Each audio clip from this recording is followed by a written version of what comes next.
Hello my friends and Happy New Year! Welcome back to this week's Make It Monday with Bob's Red Mill. Today, I'm going to show you my recipe for some gluten-free homemade chicken fingers. This is great for the kids and the kids at heart. Move aside McDonald's, we're coming for your gig. So, let's grab a glass of Weinstein and let's get cooking. For this week, you're going to need about 1 pound of chicken breasts. I've taken them out so they're already at room temperature. This is going to help them to cook more evenly when we drop them in the fryer later. So what you're going to do is just take your knife and you're going to just slice them. They don't have to be perfect or uniform. It's just like little bits like this, cutting them long ways. And that's what's gonna give them that chicken finger kind of look. So we're just gonna give these a little slice. Just like that. I'm gonna work my way through the rest of these. So you're gonna wanna slice them until they look like this. I'm gonna leave these off to the side. I'm gonna show you how we make our wet and our dry mixes.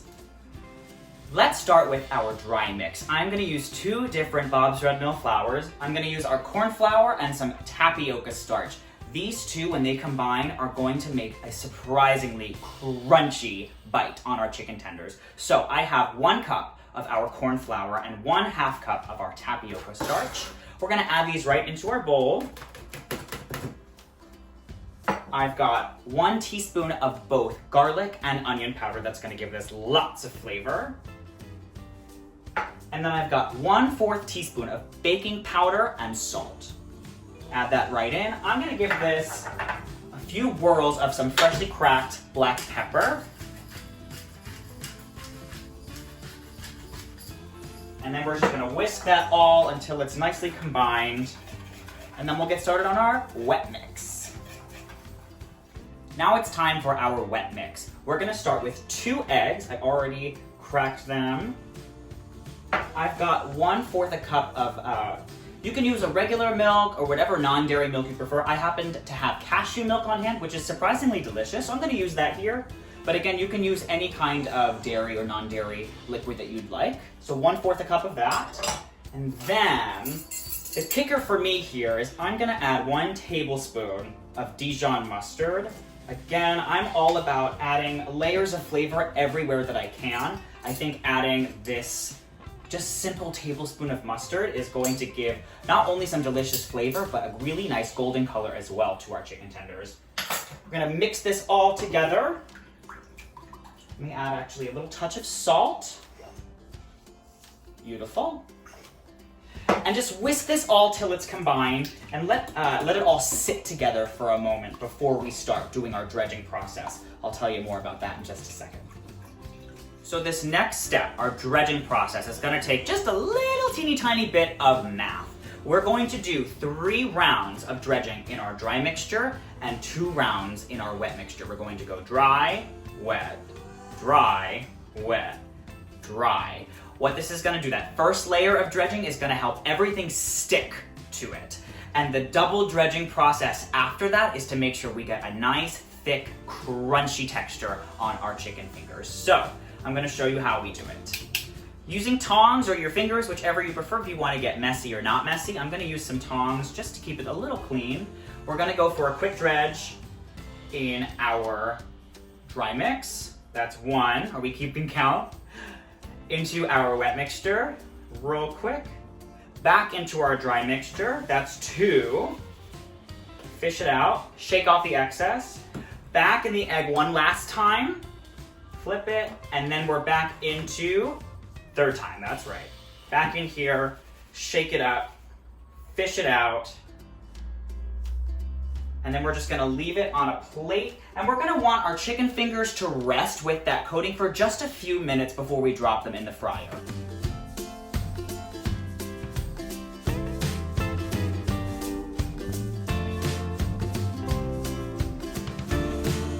My inspiration for this dish came from a childhood memory of mine. I used to be a very, very picky eater, and my brother always used to taunt me and say, "You only eat chicken nuggets and pasta." So the joke's on you, Joshua. I have made the best chicken tenders ever. I've got my skillet preheated with some oil. You can use whatever frying oil you prefer. If you want to use grapeseed, avocado, canola, corn, doesn't really matter. Whatever your preference is, go ahead and use it. I've got this preheated. It is super duper hot. And what we're gonna do, just carefully with our tongs, we're just gonna start to slowly, one by one, drop them in. And these are gonna cook for about 3 to 4 minutes per side until beautifully golden brown and cooked in the middle. You wanna make sure that you don't add too many at once, otherwise it's gonna plummet the temperature of your oil and they're not gonna cook very evenly. So I'm gonna do probably 3 or 4 at a time just to be safe.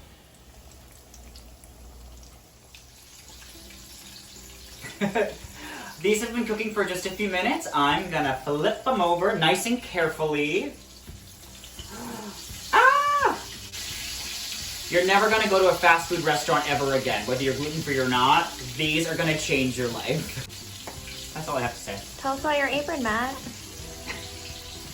Do you like my apron? Oh, what's this little insignia? G-O-W? What could that possibly stand for? Glass of Weinstein. These are beautifully golden brown. I'm gonna pull them out, put them on a paper towel just to catch any of that excess oil. And we're gonna hit them with a little bit of salt right when they come out so that it really sticks. Just a quick little sprinkle. Beautiful. I'm gonna continue my process with these guys over here.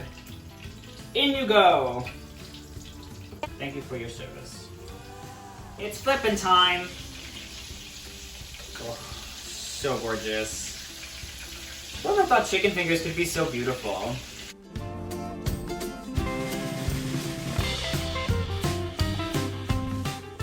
Let those go for a few more minutes. Here's a tip for some grown-ups if you have little ones back at home. If you want to have these on hand at any time, go to the grocery store when it's on sale and stock up on those chicken breasts. And you can double, triple, or quadruple this recipe, make a big batch all at once, and stick your leftovers in your freezer. And then you can just reheat them in the oven if your little ones ever have a craving. How about that? Our second batch is ready to come out of the fryer. Same as we did before, just carefully pull them out onto that paper towel. And then we'll hit them with a little salt, and then we'll plate them up. Oh my gosh. Ready? Oh!